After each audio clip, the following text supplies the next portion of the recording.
और इस बीच एक बड़ी खबर है, नारंगी नदी पुल के पास बस पलटी है और इस हादसे में 14 से ज्यादा यात्री घायल हुए हैं। इलाज के लिए हॉस्पिटल में उन्हें एडमिट करा दिया गया है। NH-30 के पास का यह मामला है। कोंडा गांव में बड़ा हादसा हुआ है। 14 से ज्यादा यात्री घायल हुए हैं। कोंडा गांव में बड़ा बस हादसा हुआ है और सबसे पहले ये तस्वीरें हम आपको दिखा रहे हैं। हादसे के वक्त बस में तकरीबन 30 लोग सवार थे। जो हमारी जानकारी उसके अकॉर्डिंग 30 लोग सवार थे।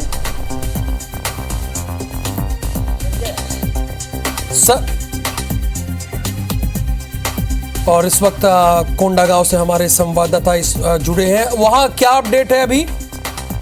जी, सभी घायलों को कोंडा गांव के जिला अस्पताल में दाखिल करवाया गया है और जो गंभीर रूप से घायल है उनका उपचार जारी है।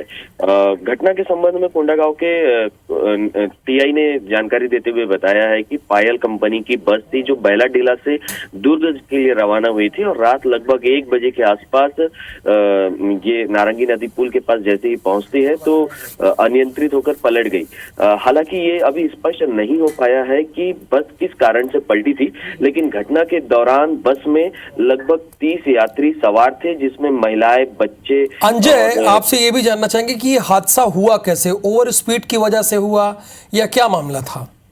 घटना स्थल पर जब IBC 24 की टीम सबसे पहले पहुंची तो क्षेत्र में कोहरा था, हल्की टर्निंग है और ये भी अंदाजा लगाया जा सकता है कि रात लगभग 1 बजे के आसपास ड्राइवर को झपकी आई होगी। घटना स्थल को देख करके ये लग भी रहा है कि ड्राइवर को झपकी आई होगी, लेकिन अभी स्पष्ट नहीं बताया जा पा रहा है कि घटना किस कारण से हुआ है।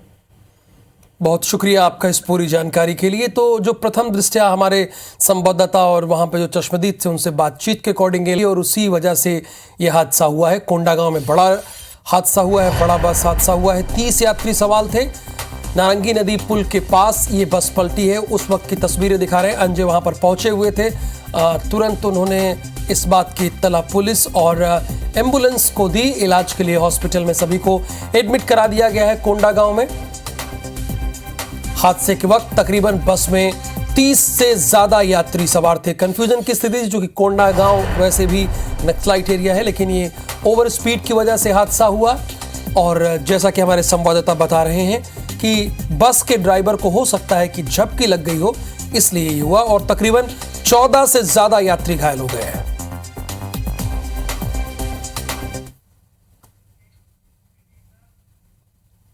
और अब वक्त हो गया है मॉर्निंग प्राइम में 7 की बड़ी बात का। तो सबसे पहले देखेंगे आज की बड़ी खबरें। आज मध्य प्रदेश आएंगे देश के प्रधानमंत्री नरेंद्र मोदी। ग्वालियर में सिंधिया स्कूल फोर्ट के 125वें स्थापना दिवस समारोह में होंगे शामिल।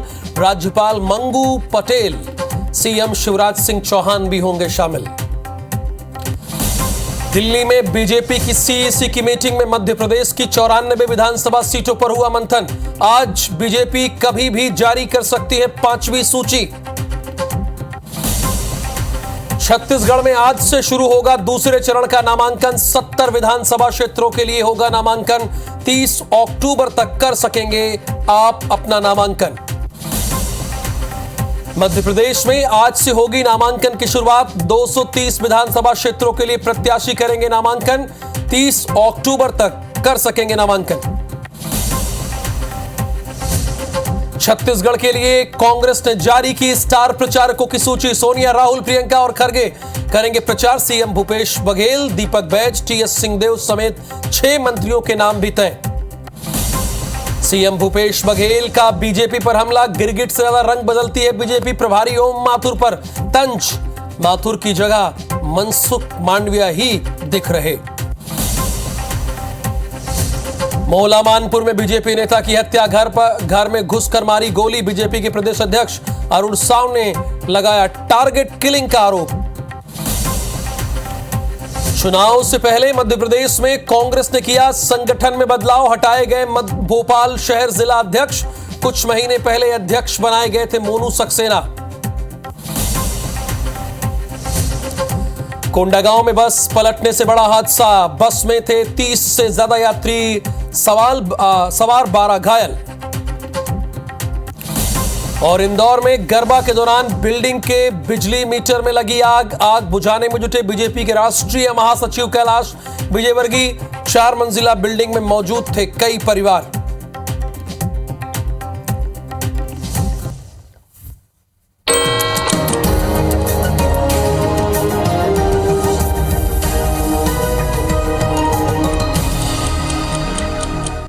और सबसे पहले बात करेंगे 7 की बड़ी बात की। तो पहली अहम खबर या पहली बड़ी बात यह है कि इसरो आज गगनयान मिशन की पहली टेस्ट फ्लाइट लॉन्च करेगा। अब दूसरी खबर पर आते हैं। इजरायली हमले में गाजा का 900 साल पुराना चर्च तबाह हो गया है। अब तीसरे पर आ जाते हैं। 4 साल बाद आज पाकिस्तान लौटेंगे नवाज शरीफ। और चौथी खबर, एक ही फोन में यूज कर सकेंगे 2 व्हाट्सएप अकाउंट। अरब सागर में बन रहा है चक्रवाती तूफान का तेज। और छठवीं बड़ी बात, वर्ल्ड कप में ऑस्ट्रेलिया ने पाकिस्तान को बुरी तरह रौंदा। और वर्ल्ड कप में आज श्रीलंका की भिड़ंत नीदरलैंड से होगी। तो ये 7 बड़ी खबर जिससे अपडेट करना मुझे जरूरी था। अब आगे बढ़ते हैं। भोपाल से खबर है, बीजेपी की केंद्रीय चुनाव समिति की आज बैठक है।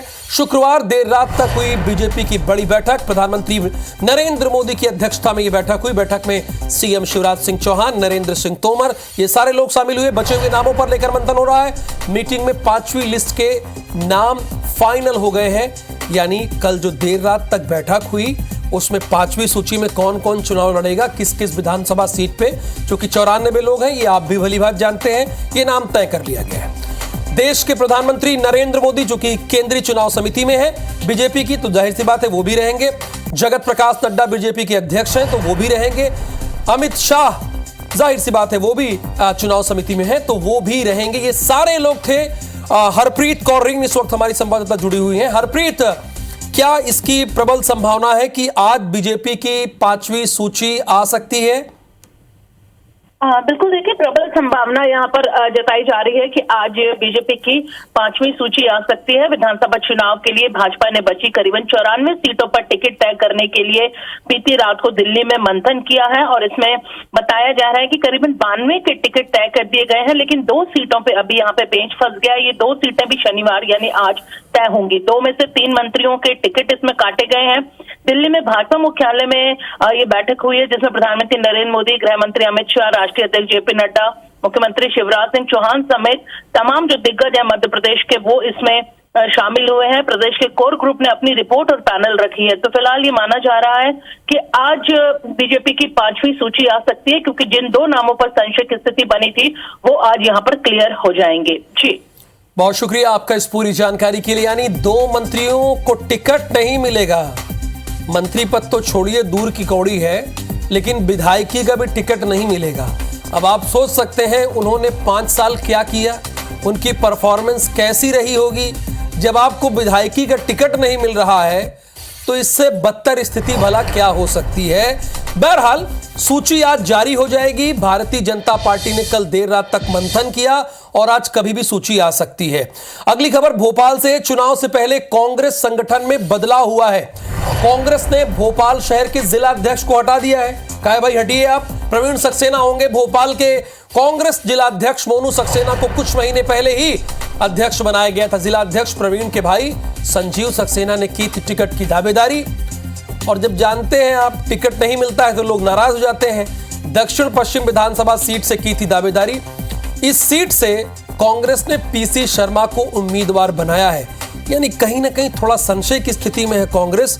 जब इनके भाई ने यहां से टिकट का आवेदन किया था, उनका टिकट मिला नहीं, मिल गया है पीसी शर्मा को, जो कि पूर्व में मंत्री रहे हैं। तो कहीं इधर उधर ना कर दें, इससे बेहतर है कि इनके पर ही कतर दिए जाएं, इनको उस पद से हटा दिया जाए, जिला अध्यक्ष के पद से।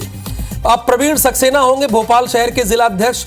ये चुनाव की बेला है, आप जानते हैं, और आज से नामांकन की प्रक्रिया भी शुरू हो गई। चाहे तो आप अगर कैंडिडेट हैं तो आज से जाकर नामांकन कर सकते हैं, और अगर नहीं मन है तो वेट कीजिए, अभी 30 तारीख तक नामांकन कर सकते हैं। 230 विधानसभा है तो आपके पास मौका है। लेकिन खबर यह है कि जिला अध्यक्ष को हटा दिया गया है। और क्यों हटाया गया है, इसके पीछे की वजह है कि पीसी शर्मा चुनाव लड़ रहे हैं और उनके भाई यहीं से टिकट का आवेदन कर रहे हैं। तो दिल्ली से एक और बड़ी खबर है, कांग्रेस ने स्टार प्रचारकों की सूची जारी कर दी। कुल 40 नाम है। जाहिर सी बात है, मल्लिकार्जुन खड़गे का नाम तो होगा ही, सोनिया गांधी का नाम होगा, राहुल गांधी का नाम होगा, प्रियंका गांधी वाड्रा का नाम होगा, सीएम भूपेश बघेल का नाम होगा, सिद्धारमैया, सुखविंदर सिंह सुक्खू, देखिए ये नाम आया है, सुखविंदर सिंह सुक्खू, जाहिर सी बात है इनका भी नाम होगा। हिमाचल प्रदेश के मुख्यमंत्री हैं तो रहेगा। दीपक बैज, राजीव शुक्ला, टीएस सिंहदेव, ये सारे स्टार प्रचारक बनाए गए हैं। और छत्तीसगढ़ की बात करें तो चरणदास महंत एक है, ताम्रध्वज साहू है, गृह मंत्री हैं, फूलो देवी नेताम है, मोहन मरकाम है, मंत्री हैं भाई, ये स्टार प्रचारक बनाए गए हैं। और स्टार प्रचारकों में 6 मंत्रियों के नाम हैं, यानी 6 माननीय मंत्रियों को ये जिम्मेदारी दी गई है, उनको ये बैज लगा दिया गया, भैया आप स्टार प्रचारक हैं, आप जितवाइए कांग्रेस को। फूलो देवी नेताम का भी नाम है, मोहन मरकाम का भी नाम है, ये सारे स्टार प्रचारक हैं। कुछ चौंकाने वाले नाम है, जैसे कि इमरान प्रतापगढ़ी, ये राज्यसभा के सांसद हैं, इनका नाम है। प्रदीप जैन आदित्य, ये झांसी के हैं बेसिकली, इनका भी नाम है, ये पूर्व में केंद्रीय मंत्री रहे हैं। तो 40 लोगों की एक लंबी चौड़ी लिस्ट है जिनको ये जिम्मेदारी दी गई है कि आप छत्तीसगढ़ में स्टार प्रचारक की भूमिका अदा करेंगे और आपके हवाले है कि हमारे कैंडिडेट को जिताइए। राहुल, प्रियंका गांधी वाड्रा तो इसमें कोई दो राय नहीं है, ये तो रहेंगे ही। सोनिया गांधी का भी नाम है, सीएम भूपेश का नाम है, कर्नाटक के सीएम सिद्धारमैया का नाम है, हिमाचल प्रदेश के सीएम सुखविंदर सिंह सुक्खू का नाम है। अब अशोक गहलोत अपना चुनाव निपटाएं कि स्टार प्रचारक बने, बड़ी सीधी सी बात है। उनके यहां भी 200 विधानसभा सीट है, तो उनका नाम मान लीजिए कि नहीं है। बाकी जितने मुख्यमंत्री हैं कांग्रेस के, उनको इस लिस्ट में डाल दिया गया है।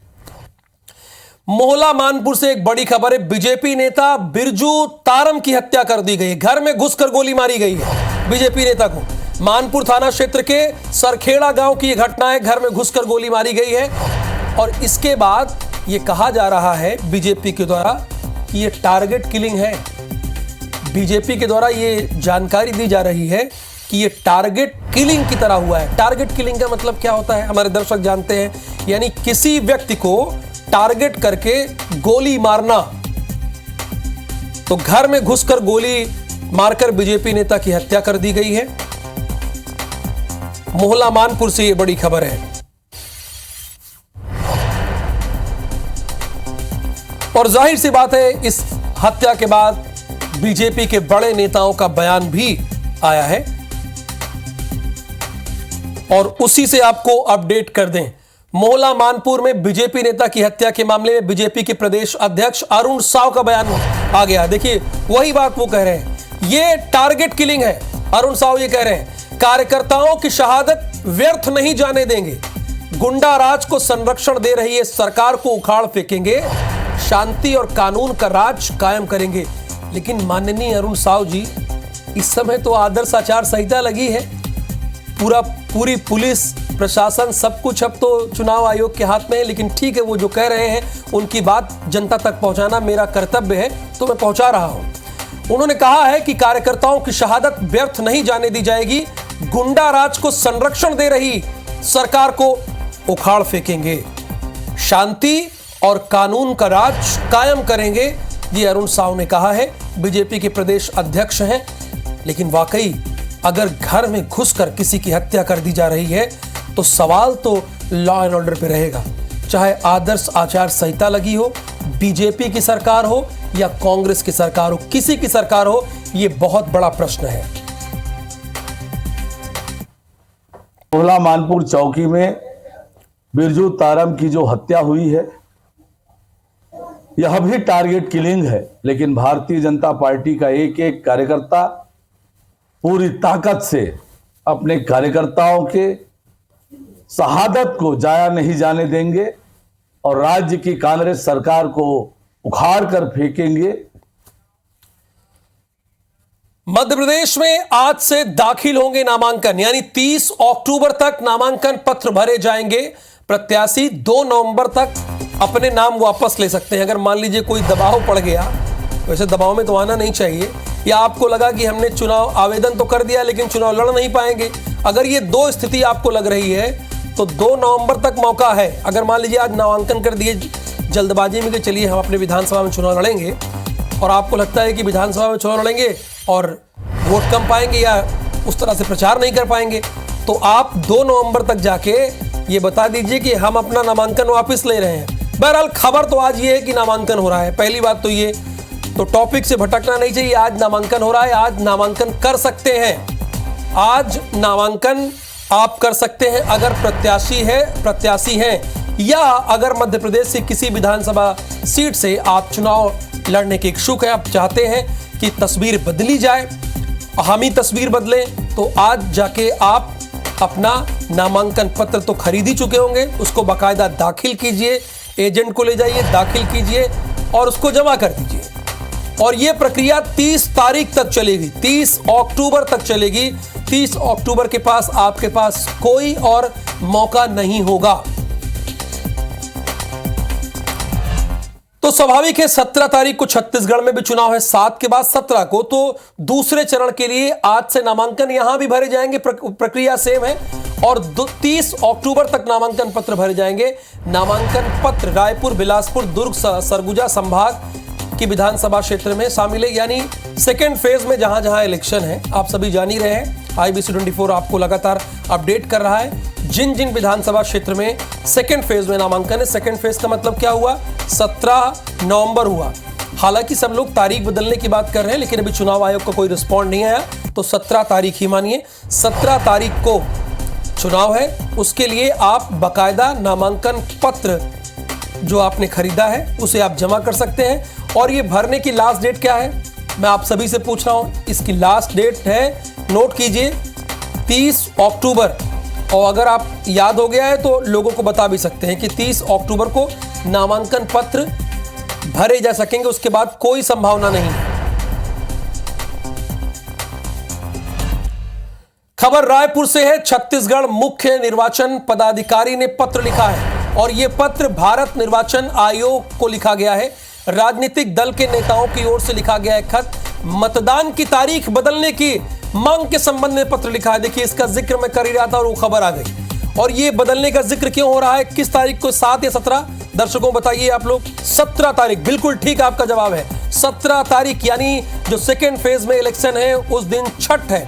और छत्तीसगढ़ में बिहार के लोग भी बहुत रहते हैं जो छठ की पूजा करते हैं, एक बड़ी संख्या है, बड़ी संख्या। और खासकर सेकेंड फेज में दुर्ग हो गया आपका, बिलासपुर हो गया और रायपुर हो गया। यहां बिहार से आए हुए लोग ज्यादा रहते हैं, तो इसलिए सेकेंड फेज का मतदान प्रभावित ना हो। और उसके पीछे रीजन ये दिया जा रहा है कि आप कभी भी देखिए, चुनाव आयोग यही कहता है कि 100% मतदान होना चाहिए। ग्वालियर से बड़ी खबर है, देश के प्रधानमंत्री नरेंद्र मोदी आज ग्वालियर में रहेंगे। सिंधिया स्कूल की 125वीं वर्षगांठ कार्यक्रम में शामिल होंगे। वायुसेना के विमान से पहुंचेंगे ग्वालियर एयरपोर्ट, हेलीकॉप्टर से सिंधिया स्कूल पहुंचेंगे। शाम को 5 बजे से 6:30 बजे तक स्थापना दिवस कार्यक्रम में उन्हें शामिल होना है। और इस कार्यक्रम में राज्यपाल मंगू भाई पटेल, सीएम शिवराज सिंह चौहान, नरेंद्र सिंह तोमर, केंद्रीय मंत्री डॉक्टर जितेंद्र सिंह भी शामिल होंगे। सिंधिया एजुकेशन सोसाइटी के अध्यक्ष RS पवार भी रहेंगे मौजूद। न्यू मल्टीपर्पज स्पोर्ट्स कॉम्प्लेक्स की आधारशिला रखेंगे।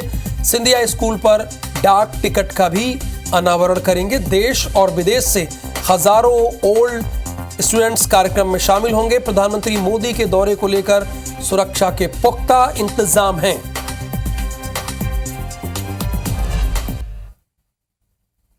गगनयान के व्हीकल क्रू मॉडल की आज लॉन्चिंग है। सुबह 8 बजे श्रीहरिकोटा से लॉन्चिंग है। Crew module lift off landing का परीक्षण होगा। भारत का पहला मानव अंतरिक्ष मिशन है। मिशन सफल हुआ तो भारत चौथा देश बन जाएगा और उम्मीद है कि सफल ही होगा।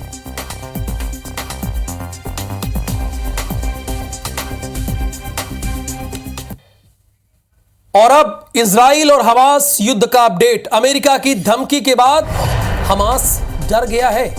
2 अमेरिकी महिलाओं को रिहा किया गया है। इजराइल के कब्जे से रिहा हुए हैं अमेरिकी नागरिक। गाजा में अब तक 4100 से ज्यादा लोगों की मौत हो रही है। इजराइल में 1400 से ज्यादा लोगों की मौत हुई है। और अमेरिका ने जिस तरह से चेतावनी दी है, अल्टीमेटम दी है, उससे लग रहा है कि ये डर गए हैं।